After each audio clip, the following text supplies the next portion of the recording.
반갑습니다. 송지준입니다. 윤석열 대통령에 대한 탄핵이 이루어지냐, 가결이 되냐, 또 부결이 될 거냐, 이거를 가지고 여러 가지 이야기가 나오고 있습니다.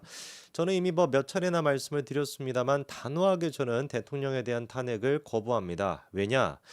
사실상 우리가 진짜 대통령에 대해서 탄핵을 시키겠다라고 한다면 지금 문제가 되고 있는 거는 계엄 아니겠습니까? 이 계엄을 통해 가지고 내란죄다. 그러니까 이제 탄핵이 돼야 된다. 이거는 이제 반민주적인 것이고 자유민주주의에 맞지 않다. 요렇게 이제 그 논리가 이어지는 것인데 애당초 그 첫 단계 계엄을 선포했기 때문에 내란이다. 요거를 우리가 당연시 여기서는 안 된다라고 저는 보거든요.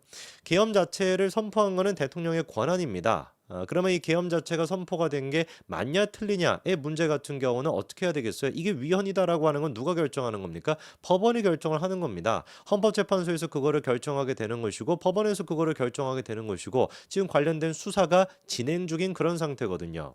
그러면 수사가 진행 중이고 아직까지 결과도 안 나온 상태에서 민주당이 주장하는 것처럼 계엄 선포했으니까 무조건 내란이야? 그러니까 무조건 그러니까 탄핵돼야 돼? 저는 이거는 맞지 않다라고 봅니다. 대한민국은 법치 국가이고요. 법치에 입각해가지고 조국이도 날리는 것이고 법치에 입각해서 이재명이도 날리는 겁니다. 최소한 그렇기 때문에 저는 대통령에 대한 탄핵 여부, 탄핵에 대한 왈가왈부할 수 있는 그 시간도 최소한의 어떤 법원 판결이 나오고 난 뒤에 그때 논의가 돼도 늦지 않다라고 생각을 합니다. 우리가 8년 전에 그렇게 광기에 휩싸여 가지고 대통령에 대한 탄핵을 했었는데 이번 경우에도 법치와 사실관계에 입각한 것이 아니라 그냥 국민의 어떤 뜻이다라는 그냥 애매모호한 그런 얘기로 또다시 광기에 휩싸여 가지고 대통령에 대한 탄핵을 이뤄내서는 안 되겠죠. 무조건 저는 탄핵이라고 하는 것은 최소한의 수사 결과, 최소한의 법원의 판단이 있고 난 뒤에 얘기가 나와야 된다고 봅니다.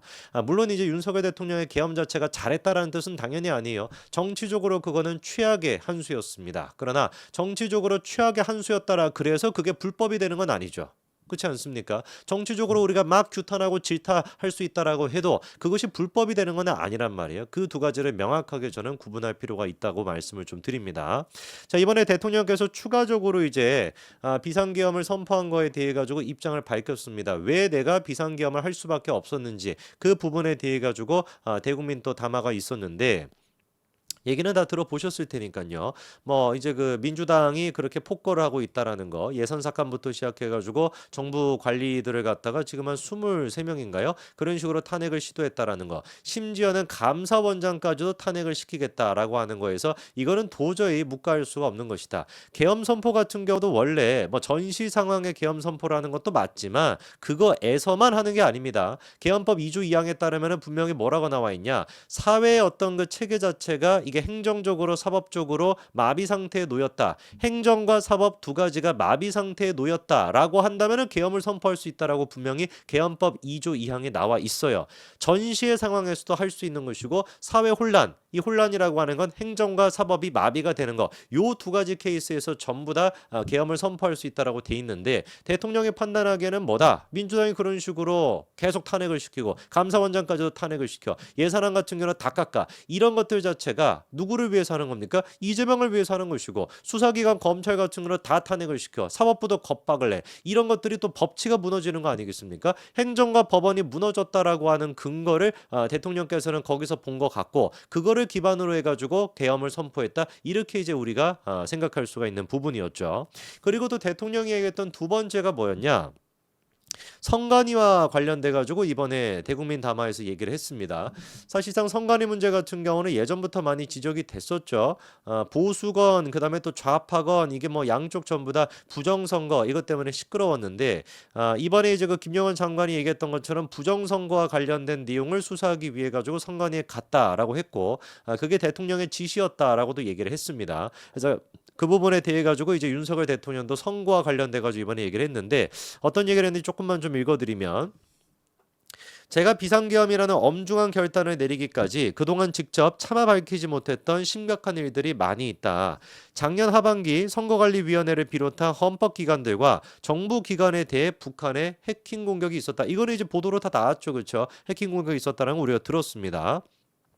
그래서 국정원에서 그거를 발견하고 정보 유출과 전산 시스템 안전성을 점검하고자 했는데 다른 모든 기관들은 자신들의 참관하에 국정원이 점검하는 것에 동의하여서 시스템 점검이 진행이 됐다. 당연한 거 아니겠습니까? 아니 국정원이 하는 게 그런 역할이고 다른 데도 아니고 북한에서 대한민국의 주적 아닙니까? 주적인 북한에서 대한민국의 핵심 기관들을 갖다가 해킹했다라고 한다면은 그 부분에 대해서 진짜로 안전한지 이게 뭐 정보가 세뇌간 건 아닌지 해킹이 계속 이루어지고 있는 것인지 그거에 대해서 점검하는 거야 당연한 거 아니겠어요? 근데 그 당연한 것을 갖다가 완강히 거부했던 게 누굽니까? 선관위입니다. 선관위는 헌법기관임을 내세우면서 완강히 거부했다. 그러다가 그때 기억나시죠? 그렇죠? 선관위에서 이제 채용 부정 사건 이게 이제 막 벌어지게 되면서 왕자다 뭐 이런 얘기도 있고 뭐 선관위원장의 무슨 뭐 아들이 뭐 어쩌고 저쩌고 막 별의별 얘기가 터졌잖아요. 그때 이제 여론이 확 나빠지지 않았습니까? 그때 당시에 이제 그 감사랑 수사를 받게 되니까 계속해가지고 거부하다가 국정원의 점검을 받겠다라고 한 발 물러섰었죠. 그런데 그렇게만 물러섰다라고만 우리가 알고 뭐 조사를 받았다라고만 알고 있었는데 이번에 들어보니까 전체 시스템 장비 전체를 갖다가 이번에 조사한 것도 아니고 거기에 아주 일부분만 점검에 응하였고 나머지는 또 불응했다라는 거예요. 이거는 아직도 제가 이해가 안 됩니다. 왜 도대체 선관위가 다른 데도 아니고 북한의 해킹이 이렇게 있었다라고 하는데 이게 지금 무슨 뭐 가짜 뉴스로 나오는 것이 아니라 국정원에서 그런 식으로 발견했다라는 거잖아요. 왜 그런데 선관위가 그거에 대한 조사를 거부하는 것일까? 당장의 시스템 전체를 갖다가 국정원에게 맡겨가지고 빨리 이거를 점검하고 북한의 해킹이 이게 뭐 잔재가 남아있지 않은지 확인해도 모자랄 판인데 그렇게 완강히 거부하다가 채용 비리까지 터져가지고 억지로 이제 하게 됐는데 그때도 다 공개하는 게 아니라 일부밖에 안 했다라는 거예요. 나머지는 또 불응했다라는 거죠. 자, 그래서 시스템 장비 일부분만 점검했지만 그때도 상황이 심각했다. 국정원 직원이 해커로서 해킹을 시도하니까 얼마든지 데이터 조작이 가능하였고 방화벽도 사실상 없는 것이나 마찬가지였다. 그러니까 이제 국정원 직원이 화이트 해커 역할을 했던 거죠. 그렇죠? 이게 진짜 해킹이 되는지 이 방화벽이 얼마나 센지 이걸로 이제 해킹을 해봤더니만 실제로 뭐가 가능했다라는 거예요? 데이터 조작이 가능했다라는 겁니다. 이 국정원 직원이 이걸 해봤다라는 거죠. 실제로 가능했고 방화벽 같은 경우도 없는 거나 마찬가지였다는 거죠.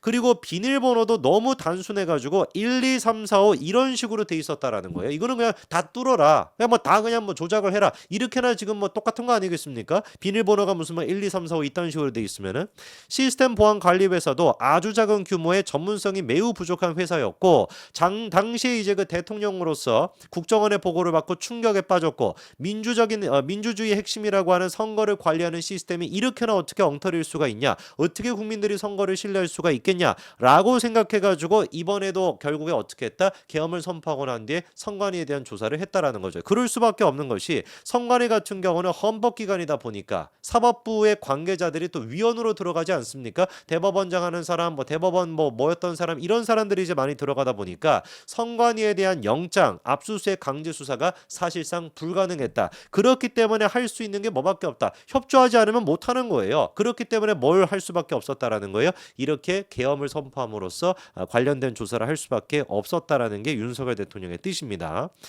선관위의 이 부분에 대해서는 좀 대통령께서 지난번에 대국민 담화를 할 때도 이런 얘기를 좀 해주셨으면 어땠을까라고 하는 아쉬움이 좀 있고 아까 전에 이제 그 얘기가 나왔던 이제 그 관리하는 업체가 아주 그 작은 업체다 이런 얘기가 있지 않았습니까? 작은 규모의 전문성이 시스템 보안을 하는 그 회사가 아주 작은 규모의 전문성이 매우 부족한 회사다라고 했는데 이 보안 업체가 문재인의 후원 기업의 자회사라고 하는 얘기도 있습니다.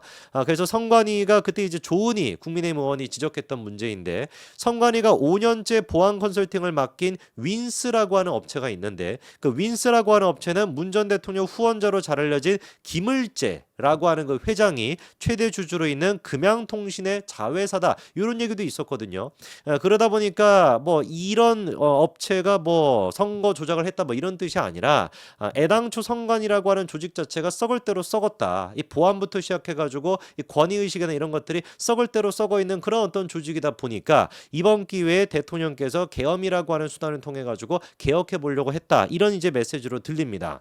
물론 이제 그 들으시는 분들이 지금 시청하시는 분들이 과연 그거를 꼭 계엄을 통해서만 했어야 되는가? 아니면 다른 방법 없었는가? 뭐 여러 가지 의견이 있을 수는 있지만 적어도 대통령이 봤을 때는 선관위에 그런 식의 문제가 있다라는 거죠.